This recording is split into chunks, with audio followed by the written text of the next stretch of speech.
Hi, this is Michael Buffer, and welcome to the BoxHard Podcast. Hello, everyone. This is Mikey Garcia. This the monster from the swamps, Regis Rougarou Program.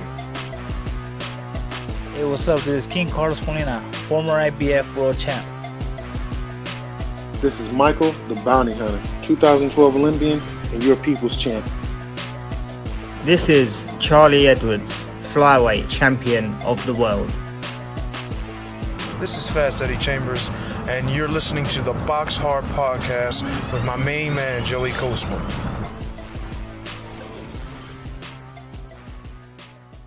Hello everybody and welcome to episode 478 of the BoxHard Podcast. I'm your host Joey Coastman. I'm joined as ever by former heavyweight world title challenger, the main man himself, Mr. Fast Eddie Chambers. Eddie, how you doing this week? I'm doing great, my man. How about you? Always good when speaking with you, Eddie. Let's dive straight into the review part of the show. This one went down at the Sofia Hall in Bulgaria. Over here, Eddie, you might be licking your lips about this one, but Kubrat Pulev obviously returned to the ring at home. He's now 32-3, a unanimous decision over 12 rounds against Manuel Char, who's now 34-5. That one was for the regular WBA heavyweight world title. So Kubrat Pulev, whatever you make of the regular belt, is officially, on paper, a world champion. So again, there's a lot of guys in those WBA rankings that are dying to get their hands on Pulev. I won't name any names, but that's an interesting situation there, really. Obviously, sorry, go on, Eddie. No, I was gonna say, I had been, a guy I was working with before had been in talks with Manuel Char, and a possibility of a fight. It wasn't, the most money in the world, but it was, it wasn't bad money, and but I could never come to the agreement. There was a lot of funny kind of style things going on with the fight, and just in general, it didn't smell right. Even though, at this point, beggars can't be choosers, in a sense, not calling myself a beggar, but, I think he was thinking that I was a good kind of guy to bring out and look good against. I mean, I don't understand why he would think that, but he did. And he was thinking maybe because I'm older, I haven't fought in a long time, that, the skills probably eroded. But just watching Manuel Char and how he fought in the past, so, in my opinion, this is my opinion, I just don't think he would have been very difficult for me. You know what I mean? He's pretty straightforward, not really got a lot of special effects. May have been a pretty good puncher, tough guy, but not really the kind of guy that would really make me have to do too much work or too much studying, to be honest. It was, right there in front of me. But anyway, it was just, there was too many inconsistencies with the whole deal, and that's why I fell through. But yeah, I was kind of in the running, not necessarily for that opportunity. Obviously, I wouldn't want to get the WBA opportunity, but I would have been nice to, because I think I would have been able to pull it off for sure. Well, there we go. Like I say, it's interesting because the full title will be on the line, obviously, in the Usyk Fury fight coming up next weekend. So yeah, there's a lot of people kind of, wondering what's going to happen. If, for example, the winner of that fight were to vacate the WBA, then Kubrat Pulev may be upgraded to the super champion status. It's all a bit confusing if you're not following the sport that closely. Moving now then to the Coliseo Roberto Clemente in San Juan, Puerto Rico. Over here we saw on DAZN Mark Castro suffering his first career defeat, an upset. This is actually two upsets we're going to mention, but Mark Castro losing a split decision over 10 to Augustin Quintana, now 21-2 with a draw. Mark Castro, like I say, loses his he's now 13-1.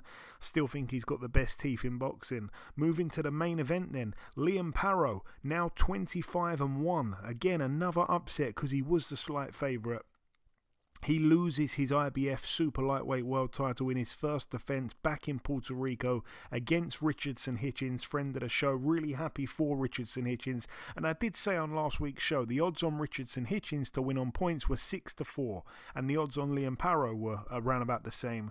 So if you could pick, a winner in terms of who's going to win that fight on points, because it was looking always likely like it was going to go the distance, and that is what happened. And I did say, Richardson Hitchens certainly worth a bet. And I did say that stylistically, Parrow looked very good against Subriel Matias, but this is a completely different style to Subriel Matias. It's going to be a chess match. And Richardson Hitchens controlled the fight for the most part. I don't think he sort of needed to up the gears and start looking spectacular and all the rest of it. We don't see him do that too often. He's very composed, very controlled, and he gets the job done, becomes champion of the world. I'm very happy. Like I say, that's another world champion for the podcast. So yeah, credit to Richardson Hitchens. I wouldn't mind seeing a rematch. I wouldn't mind seeing him, in there with the likes of, even Subriel Matias. I'm sure he would like to get back in the frame. There's other guys at 140. So Richardson Hitchens finally does pick up a world title. So he's now 19-0. And as for Liam Parrow, he can certainly come again. That win against Subriel Matias was such a fantastic win. I don't want to just be a little bit disrespectful here and just throw two Australians together, but I look at the Subriel Matias win for him like I look at the Teofimo Lopez win for George Kambosos. They pulled off spectacular upsets, a long way from home, and become champion of the world. And, I don't know, did they just have that one day where, as they say, every dog has its day? I don't know if that's the right phrasing, but they everything worked on that one night. Will we see it again? We didn't quite see it again from George Kambosos, but will we see it again from Liam Parrow? I think we may do. Otherwise, it really will look like that in comparison, not just because both guys are from Australia. Moving now to the Wembley Arena in London. Again, I don't know if you saw anything, Eddie, but if you did jump in at any point, we're going to start here with the undercard. Actually, I think it was the main event. Let's start here with this one. This one was live on TNT. We saw Brad Pauls move to 19-2 with a draw. This one was for the vacant EBU European, the WBO International, and of course the British middleweight title. Denzel Bentley picks up the belt yet again. I think he's now a 3-time British champion, if I'm not mistaken.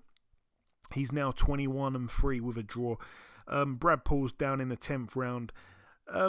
It was a decent fight, to be fair. It was a decent fight. Denzel Bentley started the fight particularly well, and I think Brad Pauls just gave up a few too many rounds early on, but then he really grew into the fight, started to take over, and I loved what he was doing. He did have to take a shot here and there off of Denzel Bentley, a hard shot here and there, but he was boxing very, very well, wasn't sort of staying stationary for too long. He was moving around, and for me was certainly picking up rounds, just outboxing Denzel Bentley, because that's the one thing about Brad Pauls. Very good boxer, very, very good engine, fit guy, like I've said. He's very well rounded, but obviously in the power department we can't quite match Denzel Bentley, but in the boxing department he's certainly a really good match for Denzel Bentley. And yeah, Brad Pauls at one point in the fight, for me, looked like he was starting to take over, but then obviously as the late rounds approached, Denzel Bentley started to claw back, and the knockdown, I think, solidified him as the the rightful winner of the fight. And like I say, unanimous decision over 12 rounds. Also on the card as well, friend of the show Sam Noakes moved to 16-0. That's the second time he's gone the distance. This one was 12 rounds, unanimous decision for him against Ryan Walsh. Still never been stopped. He can certainly hold his head up high there. He's now, like I say, 29-5 with 2 draws. That one for the British, Commonwealth and WBO International lightweight titles.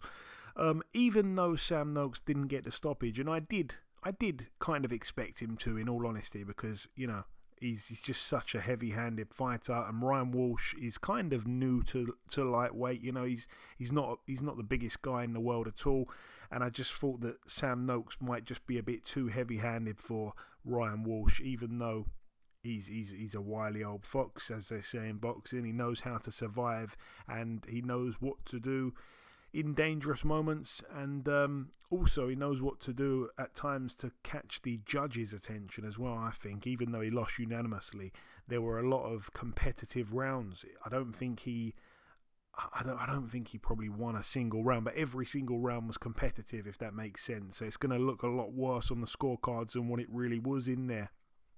But a really good fight. I think Sam Noakes showed so much control in his work, and that's something that we haven't seen too often. With Sam Noakes, you know, if he gets you hurt, even if he smells that you might have not liked the power behind that shot, he just goes in for the kill. He's a lethal weapon in the ring. But yeah, for me, it was certainly the best performance of his career. Like I say, so controlled. I think he listened to Al Smith in the corner every time Al Smith barked an instruction, and Al Smith was fantastic as well in the corner, by the way. But yeah, Sam Noakes' jab was brilliant, the uppercut was brilliant, kept working for him, his hooks were fantastic. He was very composed. He had it all. It was the most well-rounded performance of Sam Noakes' career, and I'm over the moon for him because it's against a good name. It's a guy that he respected. He's very much a gentleman, Sam Noakes. He has a hell of a lot of respect for his opponents before the fight, during the fight, and after the fight, and we saw that again there on the weekend. So yeah, fantastic way for him to end his 2024. He's had to go a couple more rounds than we probably expected this year, but it's all good experience moving on. And again, it looks like he will be in a world title fight at some point in 2025. What a way to end the year. Fantastic win for him. Really, really impressed. Ryan Walsh, I think he again showed he has got enough left to come back, and if he does want to, he could probably beat a few other fighters, but Sam Noakes was just a bit too good, a bit too fresh. Also on the card as well, Solomon Dakers. I hate to say this because I did say on last week's show, hopefully it's a good fight and someone gets knocked out. Well, it wasn't much of a good fight because it was over before you knew it. The first round TKO for David Adelaide, now 13-1. Sol Dakers now 9-1. Dakers down from a left hook to the head prior to the stoppage. He just got steamrolled in a round, and obviously we've seen the punch. People are moaning, saying that, did it land? I'm not sure. It was a bit glancing. Did it just skim his temple? I don't know, but he certainly didn't take a dive. That one was for the English heavyweight title, and I don't know where Sol Dakers goes from here. Like I say, I've said enough on Sol Dakers in the past. It's not the time to kick him while he's down, but for a heavyweight, he's not very exciting at all. And, he went from Matchroom as an undefeated fighter to Queensbury, and I never understood why Queensbury signed him, and why did Eddie Hearn let him go? Is it because he probably felt the same way that I felt about him, or I feel about him? And anyway, he's wound up getting stopped in a round in his first proper fight, if you like, and like I say, I don't know where he goes from there. Also on the card, Lawrence Okoli moved to 21-1, a TKO for him as well in the first round against Hussein Mohammed, now 18-2. This one for the vacant WBC silver heavyweight title. Mohammed down prior to the stoppage. A really, really, really good punch, by the way, from Lawrence Okoli. It has to be said, it was a fantastic shot. But the talking point in this fight, quite simply, was the weight difference between Lawrence Okoli at cruiserweight and Lawrence Okoli at heavyweight. Very shocking, very, very shocking. Just seeing the two pictures next to each other from the weigh-ins there. I want to see him again because we didn't really have enough time to see enough to kind of give an accurate reading of what he's going to be like and how he really truly looks at heavyweight. But obviously when he was cruiserweight, he was making £200. He's now weighing in at 260, and you could see it around the belly. He looks quite chubby. I don't know if it's going to be a good thing, but like I say, his hands looked heavy. His hands were always heavy, but I'm guessing this extra weight means he's probably even more powerful. But yeah, we didn't really see enough to know how he's going to cope with, for example, going rounds and, having that extra weight on him. Is it going to be a good thing? It's hard to tell. But a massive weight gain for Lawrence Okolie. Unbelievable. Also on the card, Alois Yumbi moved to 9-1. A TKO for him in the third against Lewis Oakford. I missed this fight, but Lewis Oakford is now 6-2. Sean Noakes on the card as well. Good win for him. He's now 9-0. A unanimous decision over 10 rounds for the English welterweight title against Matthew Rennie, who's now 14-1 with a draw. Sean Noakes took his O there. Pierce O'Leary as well with a TKO in the third against Jose Perdomo, who I think was a last-minute addition to the card. He's now 6-3, third round TKO. And Royston Barney-Smith as well with a KO in the fifth round against Andres Navarrete, now 12-3. Royston Barney-Smith now 13-0. He was down Navarrete in the third round and twice in the fifth and final round. Good win there for Royston Barney-Smith. Moving now then to the Footprint Center in Phoenix, Arizona, USA. This one was live on ESPN Plus and live on Sky Sports. I don't know if the commentary team is the same. I'm not entirely sure. I think the commentary team that we get on Sky Sports is different from the ESPN commentary team. But we had Christina Poncha, who's always fantastic, by the way. I've really enjoyed her commentary. I think she's got a hell of a lot better, and now I think she's one of the top dogs from the US in terms of commentary. But she also had Bruce Carrington as well with her, and I felt that Bruce Carrington was unbelievable. I don't know if he's commentated in the past or not, but he was fantastic the other night. I can't remember hearing him on the mic like that, doing analysis, especially play by play. I don't think I've heard him before, but it was fantastic to have him on the other night. Really knowledgeable, good fighter with fantastic knowledge of the game as well at such a young age. I was really impressed with how he talked on the mic. Fantastic stuff. But yeah, getting into the nitty-gritty of the actual card, Richard Torres Jr. with another explosive win, a TKO for him in the third round against Isaac Gutierrez, who's now 18-2 with a draw. That's the first time he's been stopped. Richard Torres Jr. just walked through him, really. Bombs away, typical Richard Torres Jr. performance. He's 12-0 now. That one was for the NABF Junior Heavyweight title. Giovanni Santillan moved to 33-1. He was able to get his opponent Frederick Lawson to retire on his stall at the end of the first round. I didn't see that one. He's now 30-6. Lindolfo Delgado with a good win as well. A TKO for him in the fifth round against Jackson Martinez, now 22-4. Delgado now 22-0. That one for the WBO Latino super lightweight title. Martinez Martinez I should say, down twice in round 5. Delgado, I think it was a body shot that he got him out of there with in the end, but he's really starting to improve again. A little bit again. I don't want to just keep randomly putting fighters together and pairing them, but I mentioned obviously Liam Parrow and George Cambosos. Well, Lindolfo Delgado and Raymond Muratella, I think both guys have probably had the same sort of amount of fights, and both guys I think had their detractors early on, and I think now they're starting to improve fight by fight, and we're seeing that, and they've both grown into very, very good fighters. So Lindolfo Delgado, another good win for him, and his future seems to be brighter and brighter every time we see him under the bright lights. Moving on to the bigger fights, we saw Rafael Espinoza move to 26-0. This rematch with Robisi Ramirez. Eddie, I don't know if you caught any of this. Ramirez now 14-3. It goes down as a TKO in the sixth round there. A successful defense for Espinoza of his WBO featherweight world title in the sixth round there. Robisi Ramirez turned his back. I don't know how else to say that. He turned his back. He claimed that he was hit numerous times in the fight with elbows. I haven't seen the replays, but I've seen videos circulating on social media. I haven't actually pressed play on them because I'm that useless of a boxing fan sometimes. But I didn't see the elbows actually in the fight itself. But obviously he turned his back after being hit just under his eye, and I believe it's come out now that he had he went to the hospital, obviously, and he had a fractured eye socket. So we know how serious an injury that is. However, turning your back is obviously frowned upon in the sport. It's what Daniel Dubois did.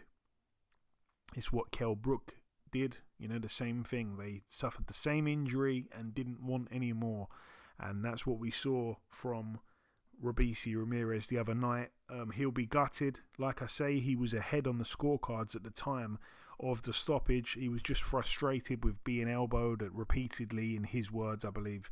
And decided that enough was enough. So don't really know what to make of that.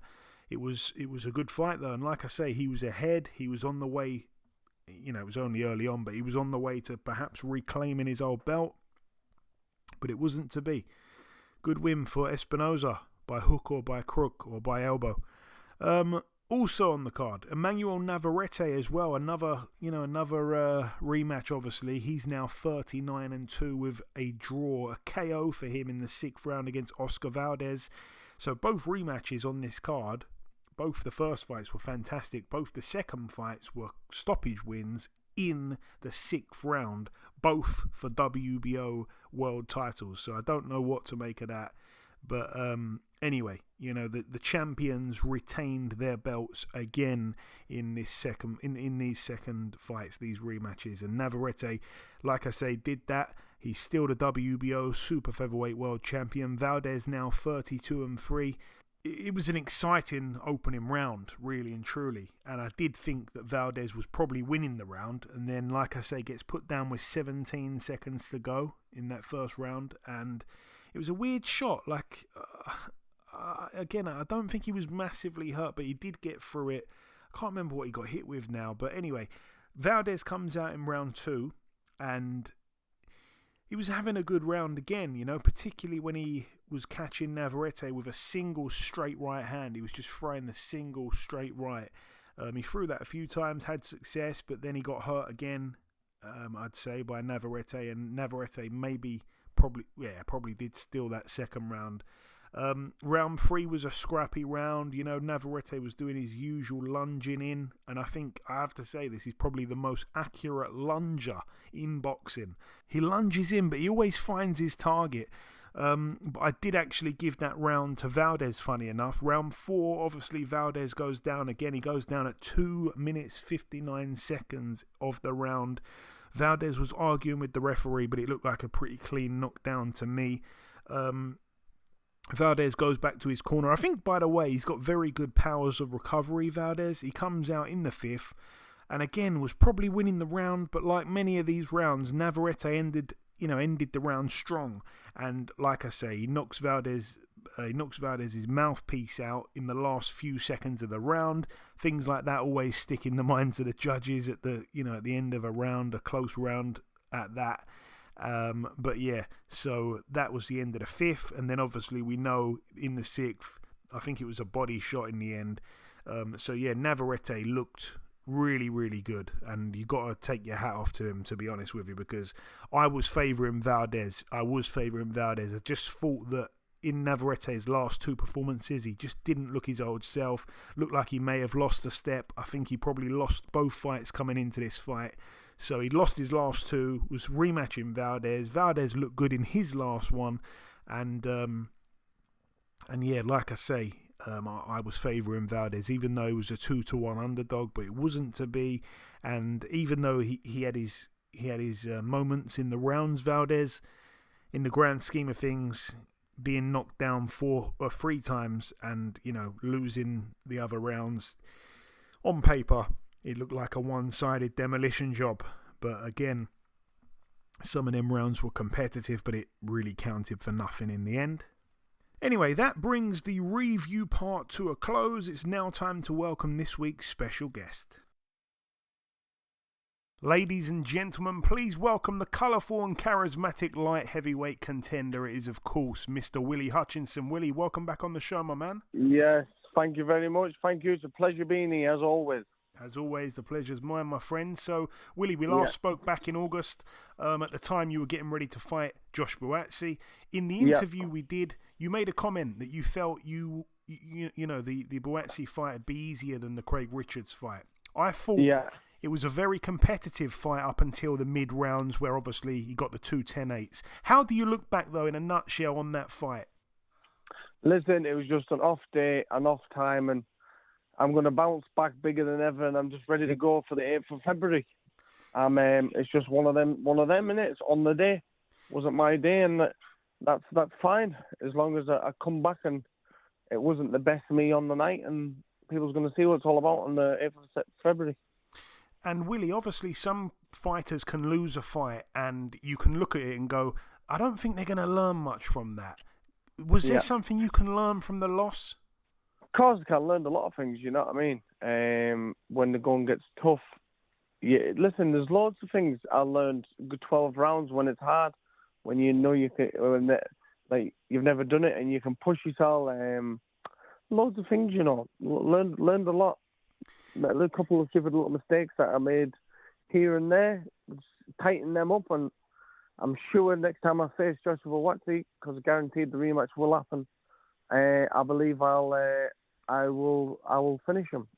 I'll put him unconscious. Afterwards, Buatsi said that at your age he wasn't as good as you. That's a nice compliment, to be fair. It is. It's a very nice compliment, but he's not as good as me now. He should never have beaten me, but listen, that's life, isn't it? I mean, on the day I did get beaten, it's like that, isn't it? I still believe I'm better than him, and I believe I'm the best in the world, so just one of them, man. Okay, moving on. Your next fight, another very interesting one, you touched on it, February the 8th in Manchester against Zach Parker. Willy, am I right in saying that this is back down at super middle? No, like everywhere. Okay, good. BoxRec have got it super middle, okay. He's coming up. Okay. Because I wasn't sure, because again, BoxRec have got it as super middle. What are your thoughts on Zach as a fighter, Willy? He's not a bad man. He's not bad. He's okay. He's a decent boxer, but he's a good comeback fight for me. Get the win against him, and then and then off and up we go. I'm not looking past him. Do you know what I mean? But he's a good comeback fight for me from the last fight, and get straight into them big fights again. Have you watched much of him? I watched a little bit of him. Yeah, like I said, he's not bad. He's all right. Any particular fights? I can't really remember, to be honest with you. I was just watching a clip of one of these fights. The German man, he got dropped, didn't he, in the first round? Yeah, that's it. Yeah. Zoiga. He dropped him, he did. But listen, he's got heart, and he's a decent man. Do you know what I mean? But he's nothing special, is he? So you don't rate him up there with your Craig Richards, your Josh Buatsis? Oh, of course not. I think he's a very good comeback fight for me. And have you got a prediction for that one, Willy? You know what? Just go out, enjoy myself, and just get the job done. Doesn't really matter how it comes. I'll just get the win against him and push on, you know what I mean? And obviously, I don't know if many people know this or not, but you just got back from South Africa. Tell me what that was about. Yep. That's all right, you know. I keep going over there. I go over there every few weeks. I'm going back on Sunday. And I just it's just one of them things that I do, you know what I mean? I love it over there. What, to spend time or to train? What is it? No, to train. Okay. Sun shining, running beside the leopards and that. Okay. Yeah, it's good. Every year, Willy, in the month of December, everyone that I interview, I like to ask what's on their Christmas wish list in terms of their boxing career for the following year. So if I ask you that question, what can you tell me for 2025 in a realistic world? What do you want from the year? I'm going to tell you what's going to happen this year. Shall I? Go on. I'm going to fight this man in February. I'm going to fight some other decent man in the mid-year. The one in the mid-year either could be Joshua Buatsi. That's if he comes through the Callum Smith fight. Or someone else. I'm not too sure. I'll have 3 fights this year, I believe. And I'll become world champion at the end of the year. And I'll have that much money, I don't even know what to do with it. And it's this year where it's all going to happen. I can feel it. And also, I did want to get your take as well. Obviously, the two men at the very top of the division at the moment, with that being Bivol Beterbiev, their rematch. How do you see that one going down? I thought Bivol won the last fight. I don't think he can pull out on a performance like that again. In such, you think it's a long time of both fights, but it's not. And I think Beterbiev will win again, and I think he'll vacate. I don't know what Bivol will do after that, but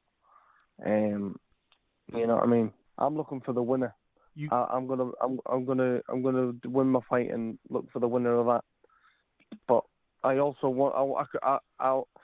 It'd be nice to see Buatsi win his next fight, so me and him can get it on in a massive fight, either for a world title or whatever it's for. It could be for nothing.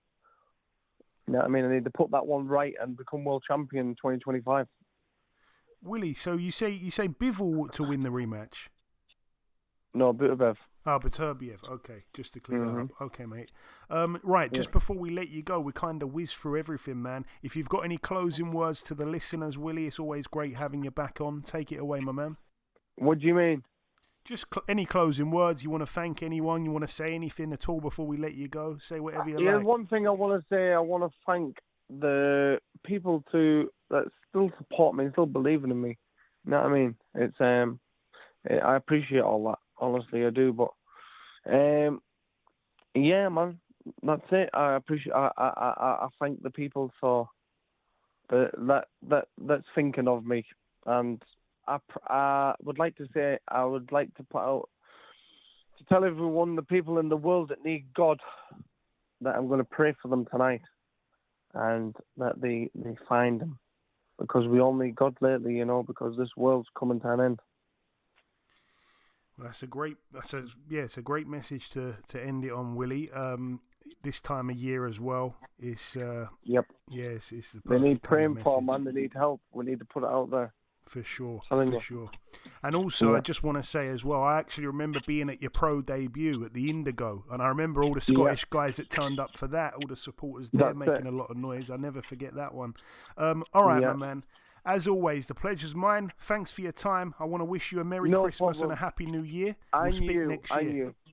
God bless. Listen, have a good Christmas, yeah? Okay, now it's time for part 2 on this week's show. This part is the news part of the show. Just one piece of news to bring you, and it's good news. It's that Caroline Dubois has been elevated to the full WBC lightweight world champion. I'm happy for her. She was the interim champion, but just earlier this week, following a ruling by WBC President Maurizio Sulaiman at the WBC's annual convention in Hamburg this time, she has been elevated to full champion. And, you know, we see fighters get elevated to full champions, and sometimes the fans get frustrated because they're like, well, you're an email champ, blah, blah, blah. But truly elite fighters don't get that same criticism. When everyone knows like that is the top dog, then people don't really tend to mind too much. And that's how I feel about this. You know, I sent Caroline a message on Twitter. I congratulated her on becoming full champion, and said, yeah, you know, like, obviously some fighters get upgraded and fans get annoyed because they're not really worthy or not good enough to be full champion. But I feel like with Caroline, it's not even a question. When it comes to how good she is, I feel like she's going to prove time and time again how great she is and how great she can be. So, good little mini conversation with Caroline, and I'm really happy for her. So that's another world champion for the podcast. So we've gained 2 world champions in 1 week without actually interviewing either of them for a little while. But still, it goes down in the statistics, which is all that matters. Right, moving on then to the preview part of the show. We're going to start here with this, and it's heartwarming, I feel. It's going down later tonight, so Thursday the 12th of December at the Grand Elysee in Hamburg, Germany. We have over here friend of the show, former world champion Billy Dibb, returning to the ring. He's 48-6. He's back in an 8-rounder here at super lightweight against Attila Kayabasi, who is 12-16. He's expected to win this fight, of course, and yeah, Billy Dib wanted to just have a final fight and to walk away from the sport after this. So that's what he's doing. He says, this is my final fight. It proves even the darkest battles can be overcome, and this fight is for anyone battling cancer or who's succumbed to it. A celebration of resilience, strength and hope. So yeah, all the best to Billy Dib. Good guy. I've always had a lot of time for him. He's got a very tragic story. If you don't know about that, I remember interviewing him years ago, and at that time, I believe he had freshly lost his wife to cancer. It was all a bit scary, a bit crazy, very, very sad indeed.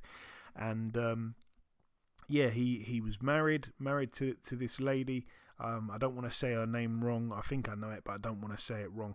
And I believe she was young. She was only like 21 or something like that. She got diagnosed with cancer, and within 60 days, that was it. She passed away. And, you know, Billy Dib being, I believe he could have been world champion at that time. Maybe he was a former world champion at that time. But either way, he was still boxing, still had good years in his career left.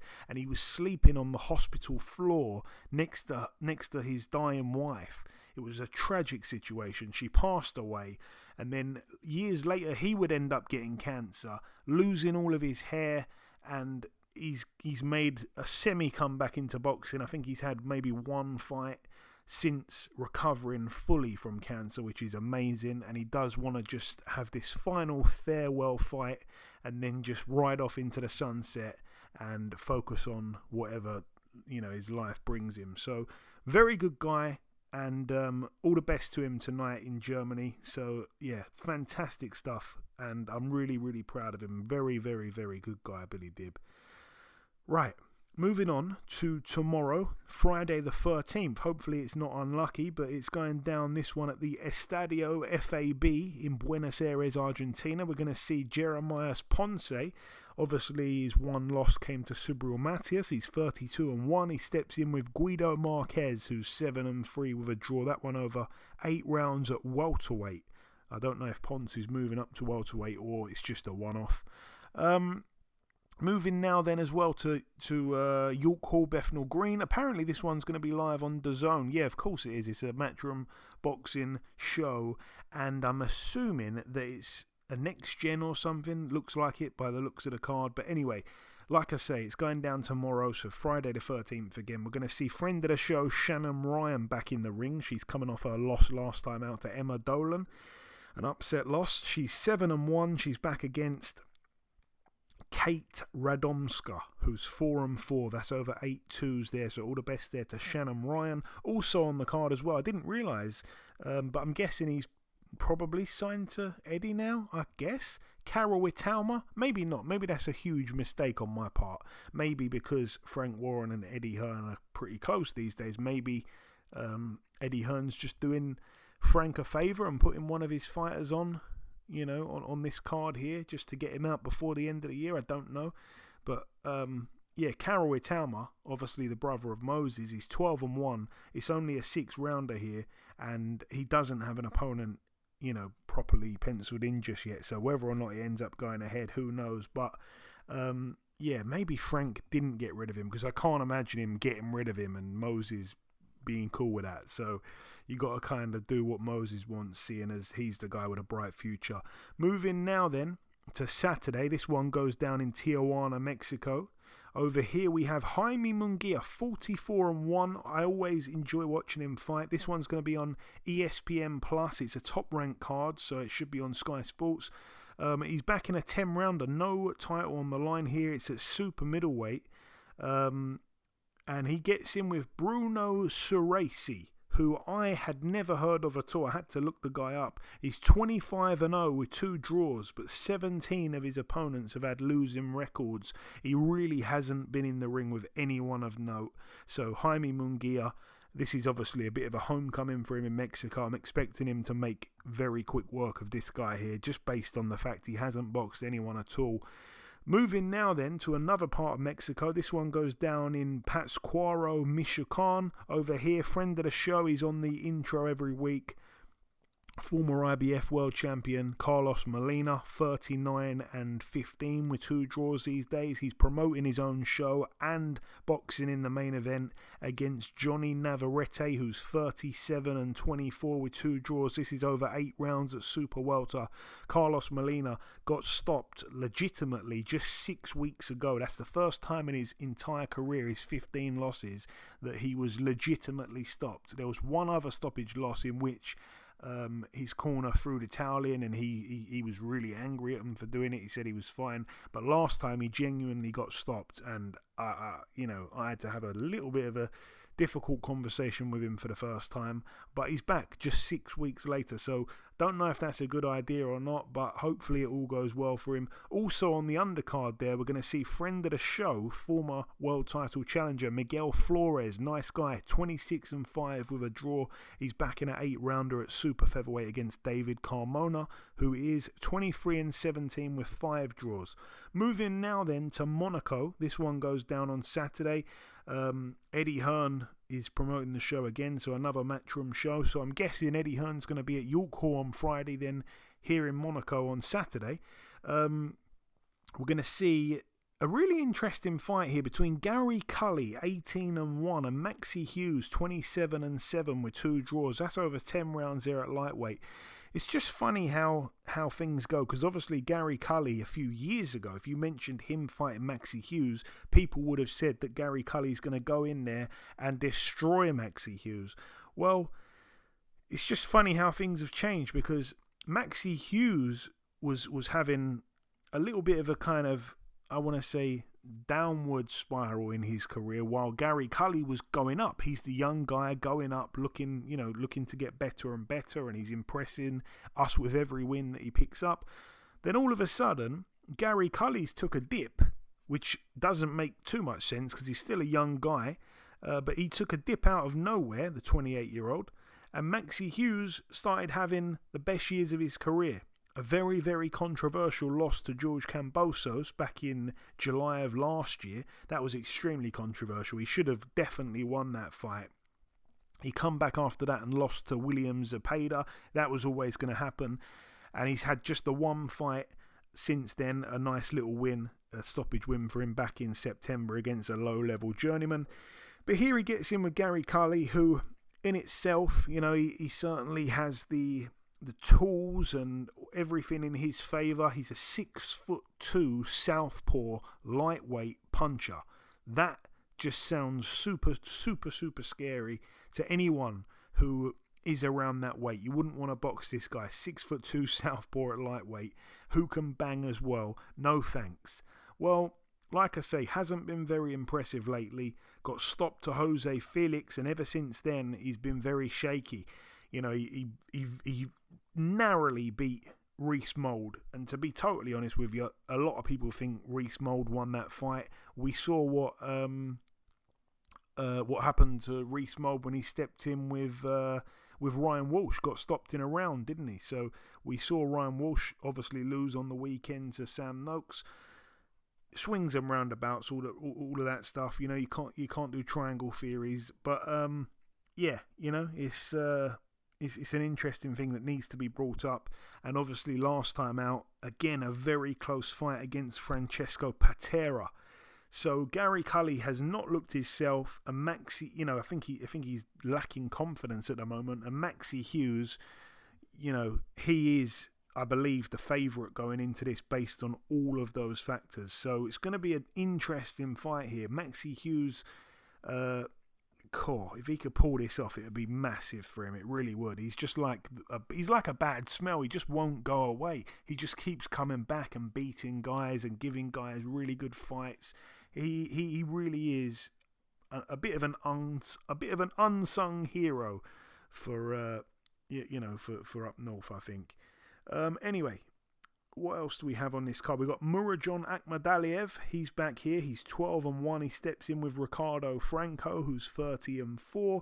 We've got Chev Clark fighting for the vacant EBU Cruiserweight title against Leonardo Mosquea, who is 15-0. Chev Clark 10-0. Somebody's must go there for the vacant European title. That's going to probably be quite a good fight. I've seen that Chev Clark is a slight favourite, but I haven't seen much of his opponent. I do intend to watch a few little bits of him later today or tomorrow.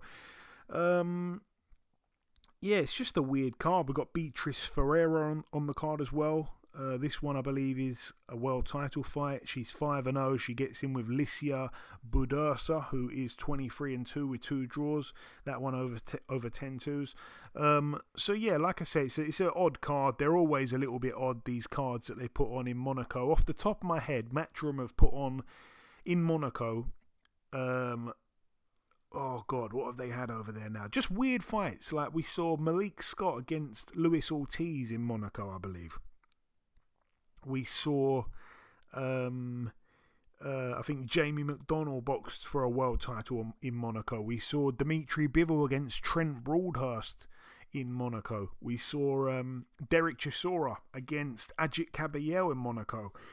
So we're always getting weird fights on these Matchroom Monaco cards that come around like once a year. And this is no exception. It's the same stuff. Moving now to the Harrow Leisure Centre in London. I don't know if this is definitely going ahead or not, but if you can get over there, and it is happening, you know, if you can get over there, I'm sure tickets will be cheap. But it's going to be some good fighters in action if the card goes ahead on Saturday at the Harrow Leisure Centre. We're going to see Lerone Richards back in action, 18-1, coming off that shock loss last time out.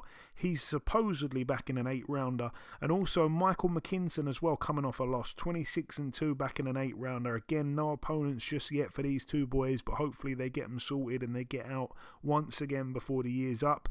Moving now to the Exhibition Centre. Eddie, feel free to jump in at any point. This one goes down at the Exhibition Centre in Liverpool, Merseyside, United Kingdom. It's going down live on Sky Sports this weekend on Saturday. I'm going to run through a couple of these undercard fights. We've got Mark Jeffers back. He's 18-0. He steps in with Elvis Ahorga, who is 13-2. That's over 10 rounds. We've got Vidal Riley, 11-0, stepping in with Stephen Terre, who's 9-2. That's over 6 rounds at cruiserweight. I don't know why Vidal Riley's still boxing in 6 and 8 rounders.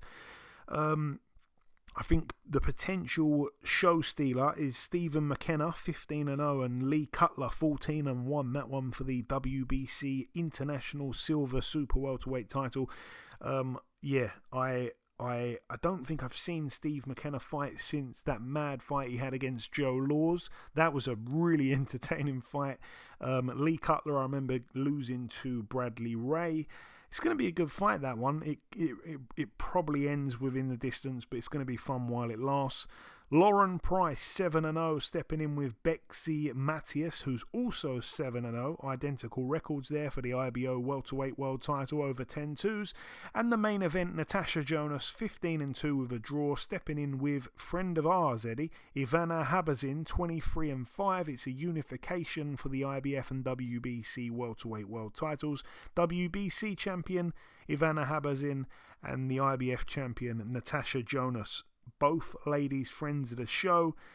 Natasha Jonas is the Brit, but I must say I'm closer with Habazin, and I've kept in contact with Habazin ever since she boxed Clarissa Shields, and I spoke to her just a few weeks ago about this fight here. I was hoping to actually make the journey up to Manchester for it, but the problem is, up to Liverpool for it. I really don't want to upset anyone in the north, but I was going to make the journey, but it's a long way. It's a long drive, and just this time of year and everything that's coming up, it's not going to work. But it would have been nice to see it. I'm sure I'll be watching it, live on the weekend, even though it probably clashes with the Matchroom Monaco card. But I'll figure it out some way or another. But anyway, I don't know if you wanted to say anything on that, Eddie. I don't suppose you've probably been watching too much of Natasha Jonas lately, but I have to say, I feel bad for saying it, but I've got a pull for Ivana. We both do. Of course, yeah. I mean, it's funny. I watched a piece on Natasha Jonas, and how she got into boxing and a few other things. I can't remember what I can't remember. I think I was watching something off the net, something off of YouTube or something.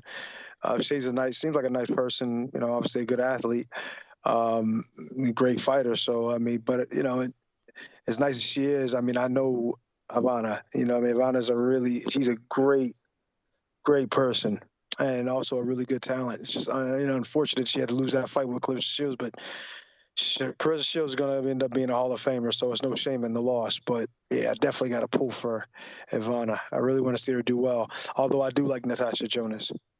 Yeah, I like Natasha Jonas as well. One interesting thing is that Ivana Habazin is 5 years Natasha's junior. Obviously, Habazin 35, Natasha 40. I know that she looks about 13, but go on. Oh, really? Yeah, I had yeah. no idea she was. I thought she was. Wow, she's 40. Yeah, she's got some seriously good genes. I'll send you a photo after this of her. Go on. No, that's crazy. And does she have a little sister too, right, or something like that? She's got a little sister who I believe is a pro soccer player. Yeah, I was watching the piece on her. Yeah, that's crazy. I didn't know she was that. I didn't know. Wow, she's 40 years young for sure. Damn, that's crazy. To think that she looks nowhere near close to that age. Wow. Eddie, I'm telling you, after we're done recording, I'll send you a photo of her and her mum. Her mum must be in her 60s. She looks about 30 years old. The genes are crazy. I'll send you that afterwards. The mum is very, very interesting. All right, let's move on. We're going to move now to the Thunder Studios in Long Beach, California, the LBC. Over here, friend of the show, former champion Mark Magsayo, 26-2, back in a 6-rounder here against Brian Mercado, who's 11-6 with a draw. Moving now to the Toyota Arena in Ontario, California, USA. Over here, Alexis Rocha, 25-2, topping the bill against Raul Curiel, who's 15-0. This one for the NABF and WBO, NABO welterweight titles. Should be interesting. Alexis Rocha always is in a good fight, to be fair. And also on the card as well, another one that's probably gone under the radar with the amount of fights on this weekend, but a good one here between 20-0 Charles Conwell and 20-0 Gerardo Vergara. So both guys 20-0. That one's over 10 rounds at super welterweight there. That's probably going to be on DAZN, I would have thought. And then on Sunday, we're going to see friend of the show, former champion Andrew Maloney, 26-4, back in the ring in a 10-rounder here against Jakrawat Majungwan, who is 47-6 with 2 draws. I can't say I know the guy at all, but very experienced fighter by the looks of it, having his 50-something fight. And obviously Andrew Maloney, friend of the show, all the best to him. Moving now, there's so much boxing on. Moving now to another place on Sunday, and this place is the Europa Point Sports Complex in Gibraltar. I like Gibraltar. I went there when I was a kid. I want to go back there soon, man. Gibraltar's a crazy place. You'd find it very interesting, Eddie. But that's another story. Also on this card, I haven't even mentioned anyone on the card yet. But let's touch on the undercard. We're gonna see Thomas Carty, 9-0. He's back against Mika Mialonen, who is 7-2. That's over 8 rounds. We're going to see Mike Perez, 29-3 with a draw, back in an 8-rounder at cruiserweight against Israel Dufus, who is 20-12. Also on the undercard, a special mention to a female fighter called Sedem Amma, who is having her 4th pro fight. She's 3-0. She's stepping in with Esther Konechna.